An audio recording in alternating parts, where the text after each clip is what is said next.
हरिया, आज नदी कुछ ज़्यादा ही डरावनी लग रही है। डरावनी नहीं रामू, तू ही ज़्यादा सोचता है। बचपन से इसी नदी में नाव चला रहा हूँ मैं।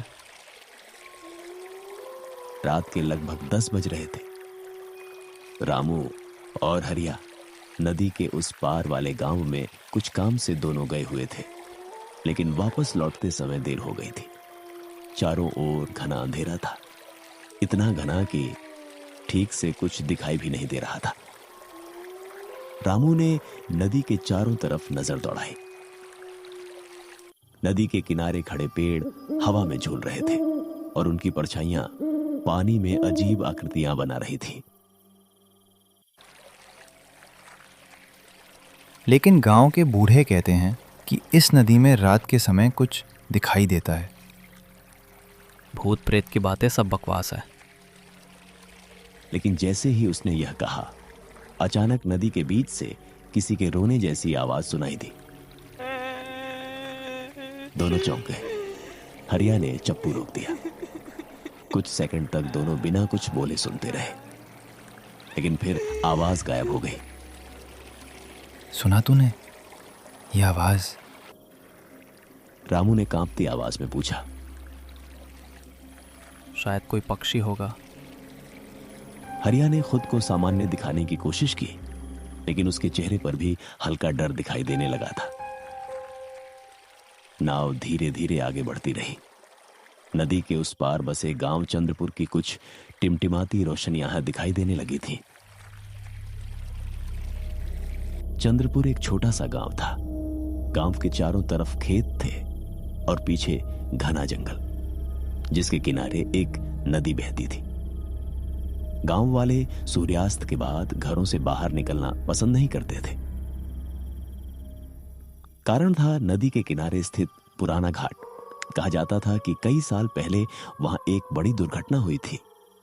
एक नाव नदी में डूब गई थी और उसमें बैठे सभी लोग मारे गए थे। तब से रात में उस घाट के आसपास अजीब घटनाएं होने लगी थी। इधर नाव में बैठे रामू और हरिया को इस बात का अंदाजा नहीं था कि आज की रात उनकी जिंदगी बदलने वाली है।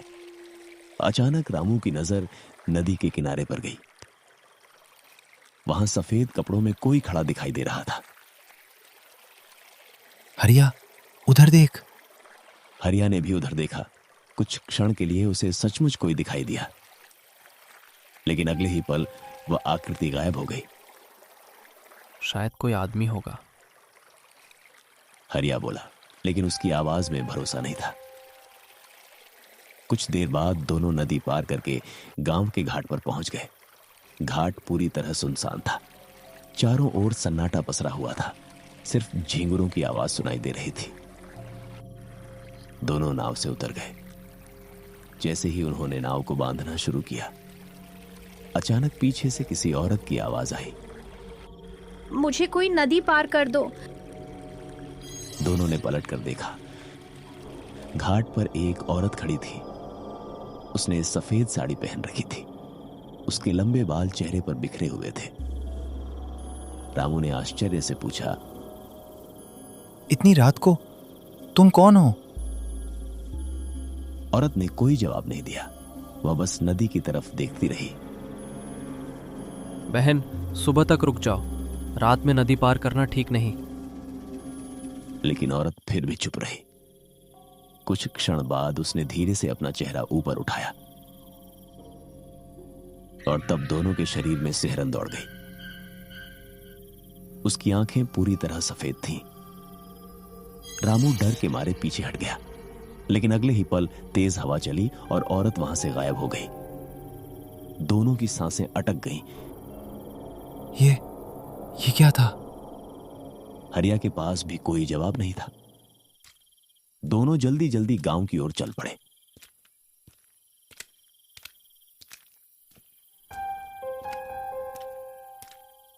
गांव पहुंचकर उन्होंने यह बात किसी को नहीं बताई। लेकिन उसी रात गांव में कुछ ऐसा हुआ जिसने पूरे चंद्रपुर को दहशत में डाल दिया। गांव के किनारे रहने वाले बूढ़े चौधरी की अचानक रहस्यमयी मौत हो गई। सुबह जब लोग उसके घर पहुंचे तो उसका शव बिस्तर पर पड़ा था। उसकी आंखें खुली हुई थीं, चेहरे पर भय साफ दिखाई दे रहा था, और सबसे डरावनी बात, उसकी मुट्ठी में नदी किनारे उगने वाली काली घास का एक गुच्छा दबा हुआ था। जब यह खबर पूरे गांव में फैली तो लोग डर गए, क्योंकि ऐसी ही मौतें कई साल पहले भी हुई थी, और हर बार उसका संबंध उसी नदी और पुराने घाट से जुड़ा था। उधर रामू और हरिया को बार बार रात वाली सफेद साड़ी वाली औरत याद आ रही थी। उन्हें महसूस होने लगा था कि शायद वह कोई इंसान नहीं थी, लेकिन वे नहीं जानते थे कि यह तो आने वाले भयावह तूफान की सिर्फ शुरुआत थी,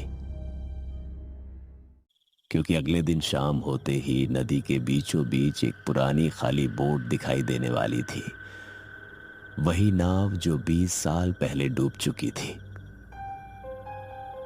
और उसके साथ लौटने वाला था एक ऐसा रहस्य जो चंद्रपुर गांव के हर इंसान की जिंदगी को खतरे में डाल देगा। गांव के लोग अपने दरवाजे और खिड़कियां बंद कर चुके थे, लेकिन रामू और हरिया के मन में बेचैनी बढ़ती जा रही थी। वे दोनों गांव के चौपाल में बैठे थे। मुझे लगता है उस औरत का चौधरी की मौत से कोई संबंध है।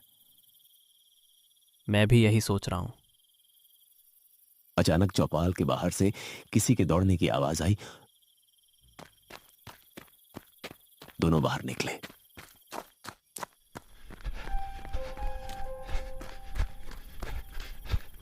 गांव का युवक गोपाल हांफता हुआ उनकी तरफ भाग रहा था। नदी में कुछ दिखाई दिया है। क्या हुआ गोपाल? आराम से बोलो, क्या देखा तूने? एक पुरानी नाव बिल्कुल बीच धारा में बह रहा था। यह सुनते ही रामू और हरिया एक दूसरे को देखने लगे। तीनों तुरंत नदी की तरफ दौड़ पड़े। घाट पर पहुंचते ही उनके कदम रुक गए। नदी के बीचों बीच सचमुच एक पुरानी लकड़ी की नाव तैर रही थी। नाव आधी टूटी हुई थी, उस पर काल जमी हुई थी। ऐसा लग रहा था जैसे वह कई वर्षों से पानी में डूबी हुई हो। लेकिन सबसे डरावनी बात यह थी कि नाव अपने आप बह रही थी, मानो कोई उसे चला रहा हो। ये तो वही है। क्या? जो नाव 20 साल पहले डूबी थी। गोपाल का चेहरा पीला पड़ गया। तभी अचानक नदी के बीच से एक चीख सुनाई दी। बचाओ, बचाओ! आवाज इतनी दर्दनाक थी कि तीनों के रोंगटे खड़े हो गए, लेकिन वहां कोई दिखाई नहीं दे रहा था। अगले ही पल वह पुरानी नाव धीरे धीरे घूमने लगी। उसके अंदर कुछ परछाइयां दिखाई देने लगी।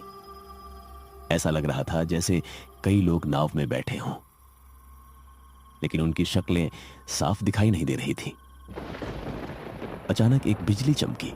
पूरा नदी किनारा रोशनी से भर गया, और उसी क्षण तीनों ने जो देखा उससे उनकी सांसें रुक गईं। नाव में 5 लोग बैठे थे। उनके शरीर सड़े हुए थे, आंखें काली थीं, और वे सभी सीधे घाट की तरफ देख रहे थे। भागो यहां से जल्दी! तीनों जान बचाकर गांव की तरफ भागे।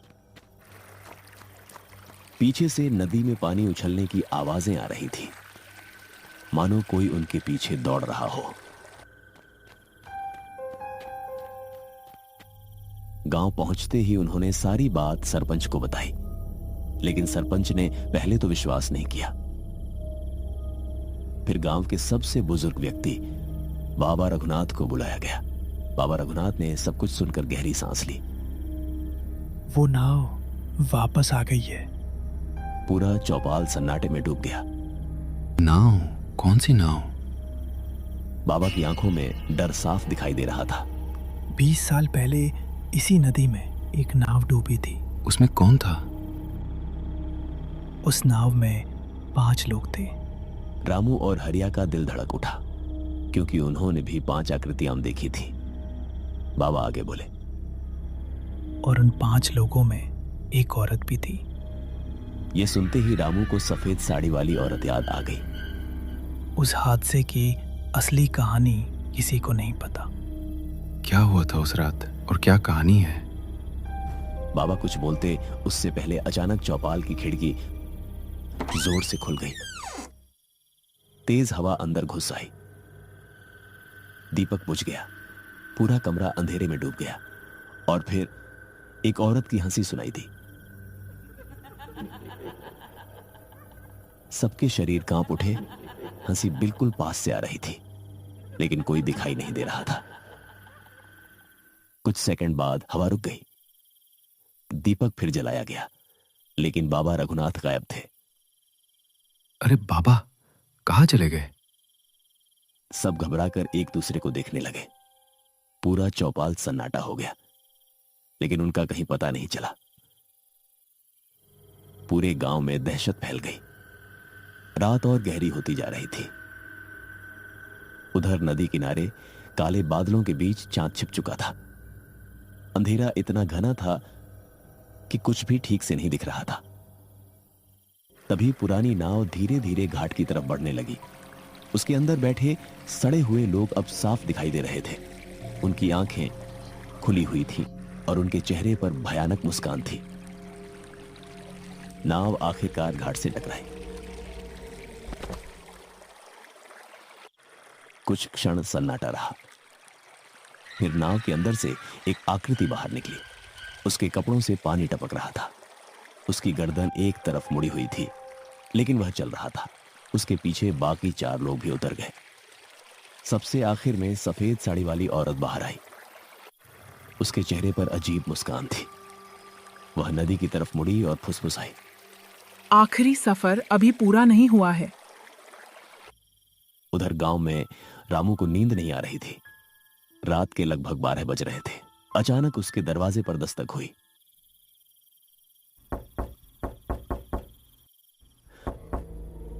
रामू चौंक कर उठ बैठा। कौन है? कोई जवाब नहीं आया। फिर दस्तक हुई। रामू ने साहस करके दरवाजा खोला। बाहर कोई नहीं था, सिर्फ अंधेरा, लेकिन जमीन पर गीले पैरों के निशान बने हुए थे। निशान सीधे उसके घर के अंदर जा रहे थे। रामू का गला सूख गया। वह धीरे धीरे उन निशानों के पीछे चलने लगा। निशान उसके कमरे तक पहुंचे और फिर अचानक गायब हो गए। तभी पीछे से किसी ने फुसफुसा कर कहा, रामू। उसने झटके से पीछे देखा, लेकिन पीछे कोई नहीं था और कमरे का तापमान अचानक बहुत ठंडा होने लगा। उसकी सांस तेज हो गई। फिर उसे खिड़की के बाहर कोई दिखाई दिया। वही सफेद साड़ी वाली औरत। वह मुस्कुरा रही थी। उसकी सफेद आंखें सीधे रामू को देख रही थीं। रामू चीख पड़ा, लेकिन तभी वो औरत गायब हो गई। उसी समय पूरे गांव में कुत्ते भौंकने लगे। लोग अपने घरों से बाहर झांकने लगे, क्योंकि गांव की मुख्य सड़क पर 5 परछाइयां धीरे धीरे चल रही थीं। उनके कपड़ों से पानी टपक रहा था और उनके पीछे गीले पैरों के निशान बनते जा रहे थे। जिस किसी ने उन्हें देखा, वो डर से कांप रहा था, क्योंकि वे इंसान नहीं थे। वे वही लोग थे जो 20 साल पहले नदी में डूब गए थे।